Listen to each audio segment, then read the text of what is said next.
Ladies and gentlemen, the world just witnessed a seismic shift in the balance of naval power. In a moment that will be remembered as one of the most daring and dangerous escalations in modern naval history, Iran has just crossed a red line the world hoped would never be crossed.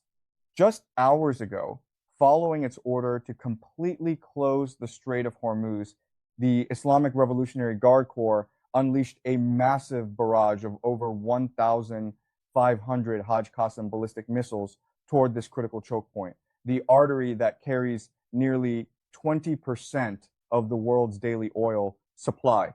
At least 20 American oil tankers have been directly struck in the onslaught. Multiple vessels are reported sinking or on fire. Initial reports confirm that 150 U.S. sailors are missing, feared lost beneath the dark waters of the Persian Gulf. This is not a limited skirmish. This is a calculated, high-intensity strike designed to paralyze global energy flows and challenge American naval dominance head-on. The skies over the Strait of Hormuz are now filled with fire and steel. Burning tankers light up the night sky as thick black smoke rises into the air. Oil prices are already surging in emergency trading, sending panic through financial markets from New York to Beijing. For decades, the United States has declared the Strait of Hormuz a vital national interest. Tonight, that interest is under direct and devastating attack. This is the moment the world has been dreading, a direct confrontation between Iran and the United States at the most strategically sensitive waterway on Earth. In this urgent 5-minute analysis from the U.S. Strategic Insight, we will break down every critical detail, how Iran managed to coordinate and launch 1,500 advanced Haj Qassem missiles in a single operation, why this precision-guided ballistic missile has become Tehran's most feared weapon against naval targets, exactly how 20 U.S. oil tankers were hit so rapidly despite American naval presence in the region. And most importantly, what options does Washington have now? And how will this unprecedented attack reshape the global balance of power? The stakes could not be higher. Global energy security, the future of the Middle East, and America's credibility as a superpower all hang in the balance tonight. If you want clear, in-depth, and unfiltered strategic analysis of this rapidly evolving crisis, then make sure to hit the like button right now, subscribe to US Strategic Insight, and turn on the notification bell so you never miss a critical update. The situation is developing by the hour. Let's dive straight into the facts. The sequence of events that led to last night's devastating strike unfolded with alarming speed and precision. Tensions in the Persian Gulf had been building for weeks as the United States and its allies maintained a naval blockade near Iranian ports. In response, Iranian leaders repeatedly warned that any attempt to challenge their control over the Strait of Hormuz would trigger a decisive reaction. On the morning of the incident, Iranian state media announced that the Islamic Republic was reimposing a full closure of the Strait of Hormuz. Shipping traffic, already reduced by earlier threats, came to a near standstill. Several commercial vessels that had attempted to transit the narrow waterway in the previous hours were ordered to turn back. UK maritime trade operations recorded multiple warnings issued to international shipping. Despite these alerts, a convoy of approximately 20 American flag or US bound oil tankers continued their passage through the southern approaches of the strait. These vessels were carrying crude oil destined for refineries in Europe and Asia. US Navy escorts, including guided missile destroyers, maintained a protective screen several nautical miles away, but the main body of the tankers moved through the choke point with limited air cover due to the confined geography. At approximately 1945 local time, Iranian forces initiated what appears to have been a carefully orchestrated multi-domain operation. First, swarms of low-cost drones and fast attack boats from the Islamic Revolutionary Guard Corps Navy probed the outer perimeter, forcing American escort ships to engage and expend defensive munitions.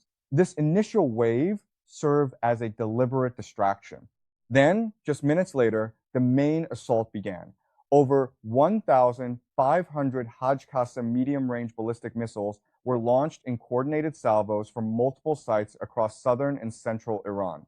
Road mobile launchers, pre-positioned and concealed in hardened positions, fired in rapid succession.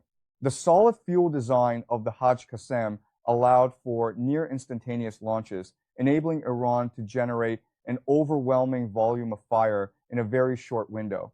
The missiles followed depressed trajectories optimized for the relatively short distance to the strait. Many incorporated maneuverable re-entry vehicles, making their flight paths unpredictable in the terminal phase. As the barrage approached, the sky above the strait filled with streaks of fire. American and Allied defense systems, including ship-based Aegis combat systems, attempted to intercept the incoming threats. However, the sheer saturation, combined with the missile's high speed and evasive capabilities, overwhelmed the layered defenses. Within the space of roughly 20 minutes, at least 20 U.S. related oil tankers sustained direct or near direct hits. Several vessels were struck in their engine rooms or cargo sections, triggering massive secondary explosions as highly flammable crude oil ignited. Eyewitness accounts from surviving crew members described multiple bright flashes followed by thunderous detonations that lit up the night horizon. Thick columns of black smoke rose hundreds of meters into the air, visible from dozens of miles away. Damage assessments are still preliminary, but initial reports indicate that at least 8 tankers suffered catastrophic hull breaches and began taking on water rapidly. Others remain afloat but heavily damaged, with fires raging out of control. Rescue operations are underway under extremely hazardous conditions, complicated by burning oil slicks spreading across the surface of the water. Tragically, the human cost has been severe. Confirmed figures show that 150 American and international sailors are currently missing and presumed lost after their vessels were engulfed in flames or sank in the turbulent waters of the strait. The Iranian side has not yet issued a detailed statement on the exact number of missiles fired, but senior IRGC commanders described the operation as a measured and proportionate response to what they called repeated violations of Iranian sovereignty and the illegal blockade of their territorial waters. They emphasized that the targets were commercial tankers involved in supporting what Tehran views as hostile economic pressure. By midnight, the Strait of Hormuz had effectively become a no-go zone for commercial shipping. Satellite imagery and maritime tracking data show dozens of vessels holding position outside the entrance, waiting for further instructions. Oil prices on global futures markets spiked more than 18% in after-hours trading, reflecting immediate fears of prolonged disruption to nearly 1/5 of the world's daily oil supply.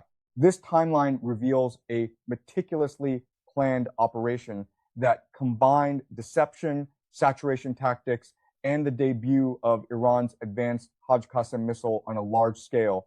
What began as a political declaration of closure escalated within hours into one of the most significant direct attacks on American maritime interests in the region in decades. The full strategic implications of this night are only beginning to emerge.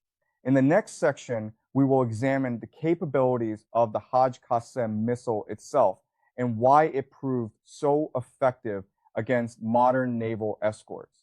While the scale of the attack was shocking, what truly set this operation apart was the debut of Iran's advanced Haj Qassem ballistic missile on such a massive scale. Named after the late IRGC Quds Force commander Qasem Soleimani, who was killed in a U.S. drone strike in 2020, the missile carries both deep symbolic weight and significant technical upgrades that Iranian engineers have refined over several years. The Haj Qassem is a road-mobile, single-stage, solid-fuel, medium-range ballistic missile. Its reported operational range extends to approximately 1,400 kilometers, with some Iranian sources suggesting potential growth up to 1,800 kilometers, depending on payload configuration. This distance comfortably covers key targets across the Persian Gulf region, including naval assets operating near the Strait of Hormuz. At roughly 11 meters in length and with a launch mass of about 7 tons, the missile is compact enough to be transported and hidden on mobile transporter erector launchers, making it extremely difficult for adversaries to locate and destroy before launch. What makes the Haj Qassem particularly dangerous is its combination of speed and maneuverability. During the boost phase, the solid fuel motor allows for rapid preparation and near instantaneous firing from concealed positions. Once in flight, the missile can reach hypersonic speeds of up to Mach 12 upon atmospheric reentry. In the terminal phase, it is claimed to sustain impact velocities exceeding Mach 5. This extreme velocity compresses the window available for defensive systems to react, giving interceptors only seconds to acquire, track, and engage the incoming threat. At the heart of its effectiveness lies the warhead and guidance system. The missile carries a 500 kilogram high explosive warhead optimized for both blast and fragmentation effects against large surface targets such as oil tankers. Iranian officials emphasize that the warhead can be configured for maximum damage against maritime vessels, where a single well-placed strike can ignite volatile crude oil cargo and cause catastrophic secondary explosions. The guidance package represents a major leap forward in Iran's missile technology. The system relies primarily on an advanced inertial navigation system that operates independently of satellite signals, reducing vulnerability to GPS jamming or spoofing. In the terminal phase, it reportedly incorporates optical or infrared seekers along with a maneuverable re-entry vehicle, or MARV. This allows the warhead to perform sharp, evasive maneuvers during descent, complicating the task of layered air defense networks like the U.S. Navy's Aegis combat system on destroyers or cruiser escorts. Unlike older Iranian ballistic missiles that followed predictable parabolic trajectories, the Haj Qassem is designed to alter its path dramatically in the final stages of flight. These unpredictable changes in altitude and direction can defeat radar tracking algorithms and exhaust the limited number of interceptors available on any single warship. Western analysts remain skeptical of some Iranian performance claims, but the sheer volume of fire in last night's barrage, over 1,500 missiles, demonstrated a clear strategy of saturation by overwhelming defensive magazines with a mix of real warheads, decoys, and supporting drone swarms. Iran forced U.S. and allied ships to expend expensive interceptors on lower priority threats before the heavier Haj Qassem salvos arrived.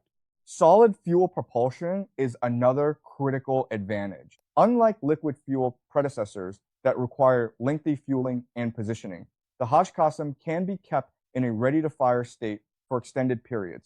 This launch-on-warning capability enabled Iranian forces to disperse launchers across multiple inland sites and unleash coordinated salvos from different directions, further complicating enemy targeting and interception calculations. Iranian defense officials have described the missile as a product of domestic innovation, developed under the Aerospace Industries Organization with input from the IRGC.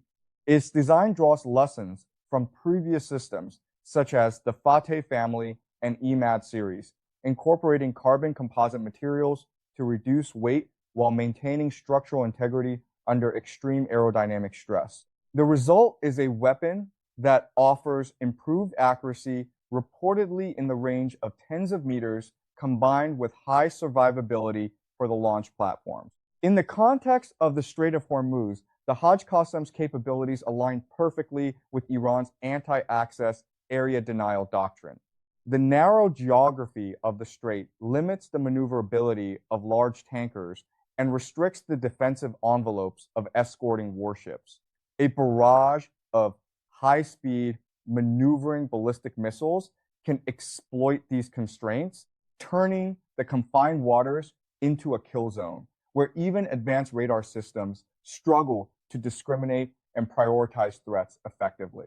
Last night's operation marked the first large-scale combat employment of the Haj Qassem. Iranian commanders highlighted the missile's role in penetrating defended airspace and delivering precise strikes against moving maritime targets. While independent verification of every technical claim is limited, the visible results, multiple tankers burning and sinking, suggest that at least a significant portion of the missiles performed as intended against real-world naval conditions.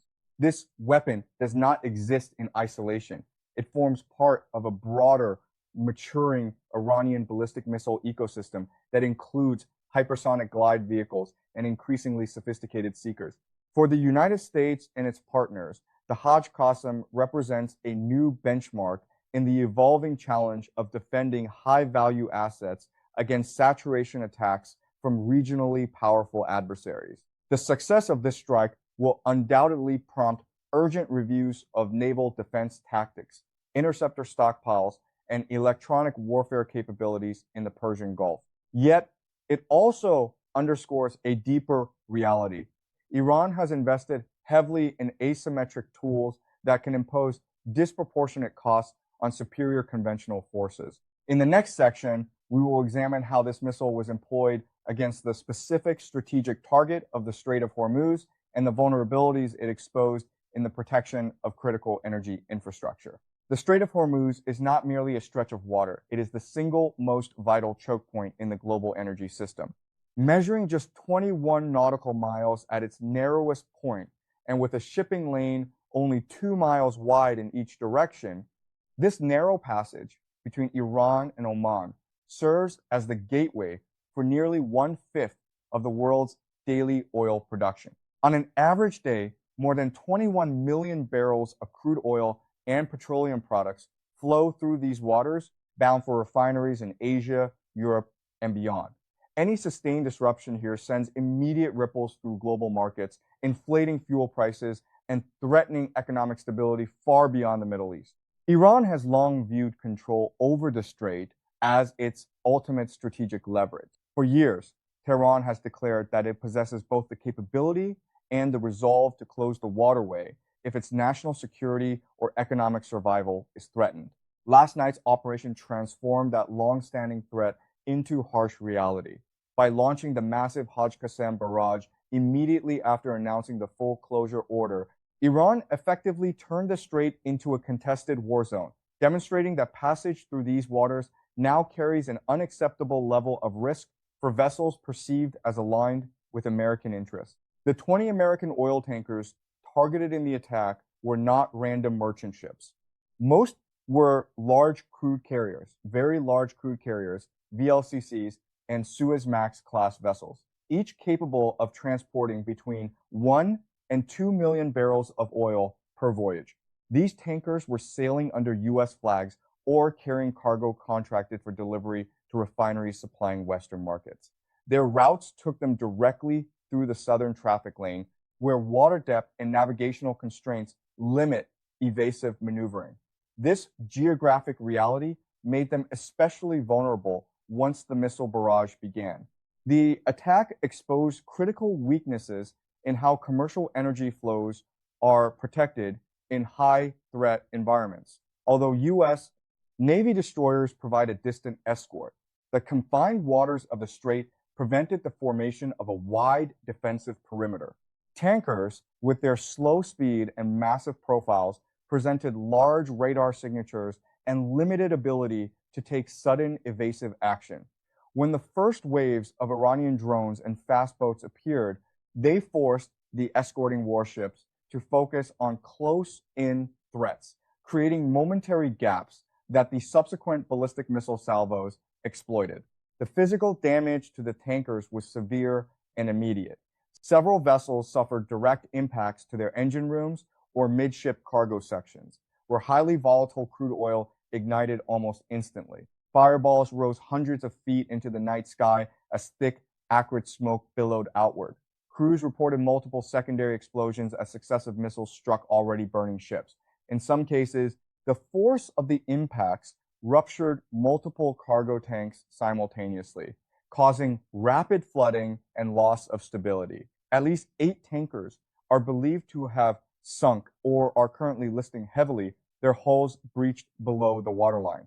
Beyond the immediate loss of vessels, the environmental consequences are potentially catastrophic. Burning oil has already created vast slicks across the surface of the strait, threatening marine ecosystems and coastal areas in both Iran and Oman. Should these fires continue unchecked, the release of toxic smoke and unburned hydrocarbons could affect air quality across the wider Gulf region for weeks. Cleanup operations in such a strategically sensitive and militarily active area will be extraordinarily difficult and dangerous.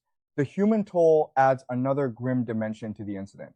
The 150 missing sailors represent a painful reminder that modern naval conflict still extracts a heavy cost in lives. Many of those aboard the targeted tankers were experienced merchant mariners rather than uniformed military personnel, yet they found themselves caught in the crossfire of a rapidly escalating confrontation between state actors. Rescue efforts have been hampered by ongoing fires, drifting oil slicks, and the continued threat of further Iranian strikes in the area.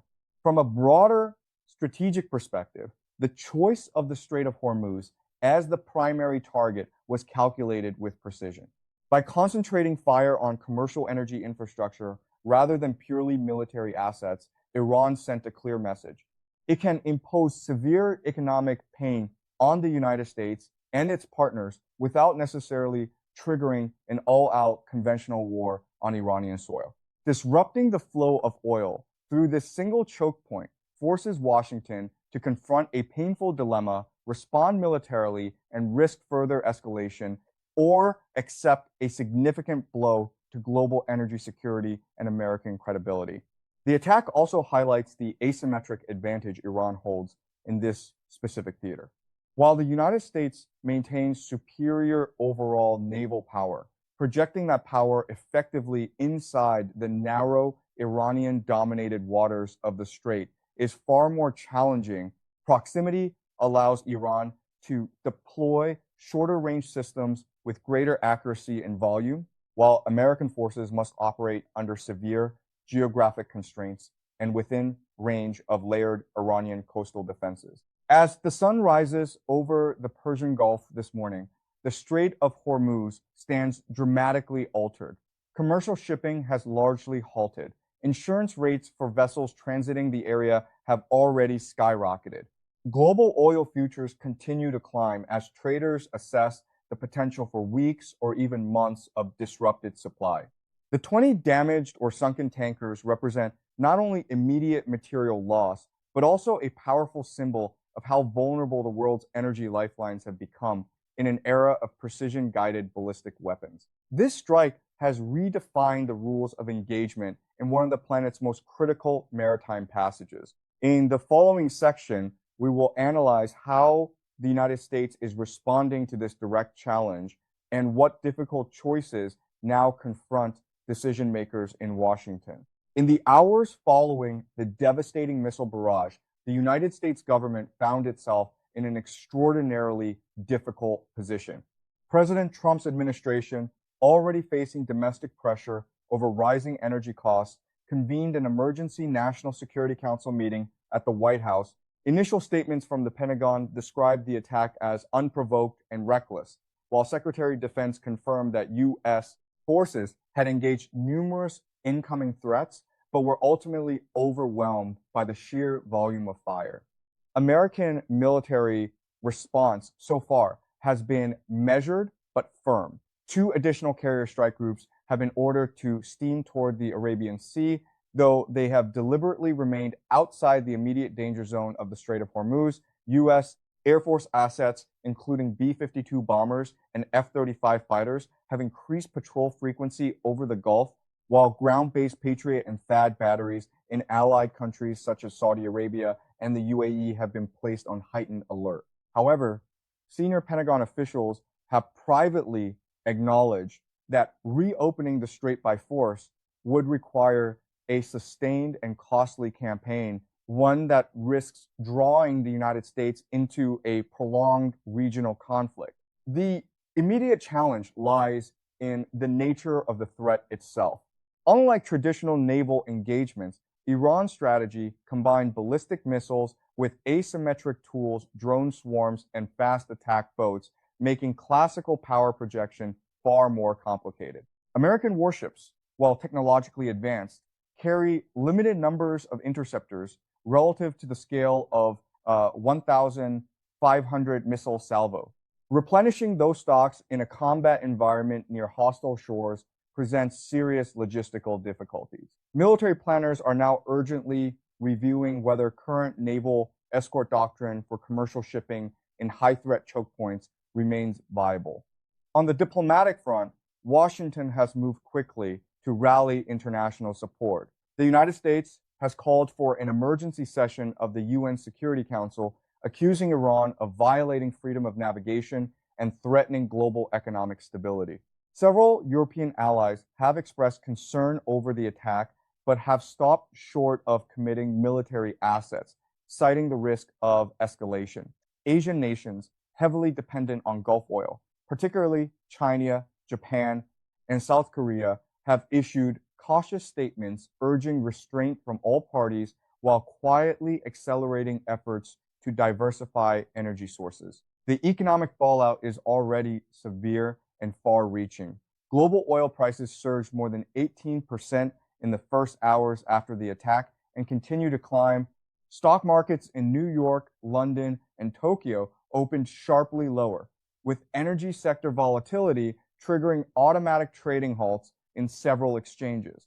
Insurance premiums for tankers operating in the Persian Gulf have increased by several 100% overnight, effectively pricing many commercial operators out of the route. Analysts warn that a prolonged closure of the Strait of Hormuz could push global oil prices toward $150 per barrel, potentially tipping major economies into recession. Beyond immediate economics, this crisis is accelerating deeper geopolitical shifts. China, which imports roughly 40% of its crude oil from the Middle East, has quietly increased diplomatic engagement with Tehran while publicly calling for de-escalation. Beijing state media has framed the incident as a consequence of American hegemonic behavior in the region. Russia has similarly used the moment to criticize U.S. policy, offering rhetorical support to Iran and highlighting its own role as an alternative energy supplier. For Washington, the attack has exposed uncomfortable truths about the limits of American power in the modern era. Decades of investment in advanced naval technology and carrier strike groups have not fully neutralized the threat posed by a determined regional actor armed with precision missiles and geographic advantage. The vulnerability of commercial energy lifelines has raised serious questions about the resilience of global supply chains in an age of hybrid warfare. Inside the Beltway, debates are intensifying. Hawkish voices in Congress are pushing for immediate retaliatory strikes against Iranian missile production facilities and IRGC bases. More cautious strategists argue that a direct military response could play into Iran's hands by unifying domestic support within the Islamic Republic and potentially triggering further asymmetric attacks across the region, including against U.S. bases in Iraq and Syria. The administration must now weigh the need to restore deterrence against the very real risk of a wider war that could destabilize the entire Middle East and beyond. Allies are watching closely. Israel has expressed strong solidarity with the United States while quietly preparing its own defenses. Gulf Arab states, traditionally reliant on American security guarantees, are reassessing their vulnerability and exploring new security arrangements. Even long-standing NATO partners are questioning whether the United States can simultaneously manage multiple high-intensity crises across different theaters. This incident marks a potential turning point in the post-Cold War international order. For the first time in decades, a non-peer adversary has successfully challenged a core American interest, secure energy transit with measurable strategic effect. The images of burning American-linked tankers and reports of lost sailors have damaged the perception of U.S. invincibility that has underpinned much of Washington's global posture. As rescue operations continue and oil prices keep rising, the United States faces a defining test. Will it choose a path of decisive military retaliation, risking broader conflict, or will it pursue a combination of diplomacy, economic pressure, and selective strikes while accepting a temporary erosion of its regional dominance? The decisions made in the coming days will likely shape the security architecture of the Persian Gulf and America's role in it for years to come. Beyond the immediate tactical success of the strike, last night's events have delivered several sobering lessons for modern naval warfare and great power competition. The most significant takeaway is the overwhelming effectiveness of saturation attacks when combined with advanced maneuverable re-entry vehicles. Even the sophisticated Aegis combat system on U.S. destroyers struggled to cope with the sheer volume and unpredictable terminal maneuvers of the Haj Qassem missiles. This demonstrates that quantity, when paired with quality, can still defeat quality alone in certain constrained environments. Defensive systems designed for limited salvos are now clearly vulnerable when facing coordinated, large-scale ballistic missile barrages. Another critical lesson concerns the vulnerability of commercial shipping in narrow choke points. The Strait of Hormuz has proven once again that geography heavily favors the defender. Large, slow-moving oil tankers with massive radar cross-sections offer easy targets, while the confined waters severely restrict both defensive maneuvering and the effective deployment of layered air defenses. Traditional escort doctrine, which relies on a small number of heavily armed warships protecting multiple merchant vessels, appears increasingly outdated against this type of threat. The attack also highlights the growing importance of asymmetric capabilities in regional conflicts. Iran has shown that a well-developed missile program, supported by mobile launchers, solid fuel technology, and integrated drone swarms, can impose disproportionate costs on a superior naval power without requiring a blue water navy of its own. This model of anti-access and area denial, A2AD, has now been battle-tested on a significant scale, forcing military planners worldwide to reconsider assumptions about power projection in littoral and choke point regions. For the United States and its allies, the implications are far-reaching. Naval forces will likely need to accelerate development of directed energy weapons, advanced electronic warfare systems, and much larger inventories of interceptors. There will also be renewed emphasis on dispersed operations, unmanned escort vessels, and rapid replenishment capabilities under fire. The days when a handful of destroyers could reliably safeguard commercial shipping through high-threat zones may be coming to an end. These events carry important warnings for other strategic waterways as well. Nations monitoring the Taiwan Strait, the Bab el-Mandeb, or the Strait of Malacca will study this operation closely. The successful use of precision ballistic missiles against moving maritime targets raises the threshold for safe passage in contested waters globally and may accelerate arms races in missile and counter-missile technologies. Ultimately, the strike serves as a wake-up call. Technological superiority on paper does not automatically translate into battlefield dominance when facing determined adversaries who exploit geography, numbers, and asymmetric innovation. The U.S. military and its partners must now adapt their strategies, doctrines, and procurement priorities to a new era where even non-peer states can temporarily disrupt critical global commons. The unprecedented attack in the Strait of Hormuz has fundamentally altered the strategic landscape of the Persian Gulf and beyond. In a single night, Iran demonstrated that it can effectively weaponize the world's most important energy choke point, challenge American naval presence, and inflict both immediate human and economic damage on a global scale. This operation marks a clear shift from theoretical threats to proven capability. What we have witnessed is not just a regional clash, but the emergence of a new pattern in modern conflict, where precision missiles, geographic advantage, and calculated risk-taking allow a determined state actor to impose significant costs on a superpower without direct conventional war. The coming days will test Washington's resolve, strategic wisdom, and ability to adapt. The decisions made now will influence energy, security, international trade routes, and the future credibility of American power projection for years to come.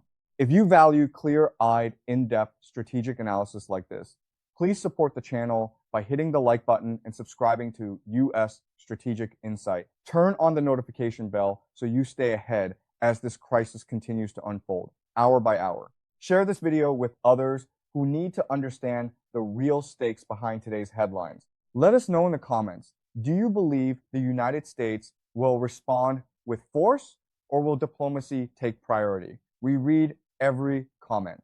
Thank you for watching. Stay informed, stay ahead.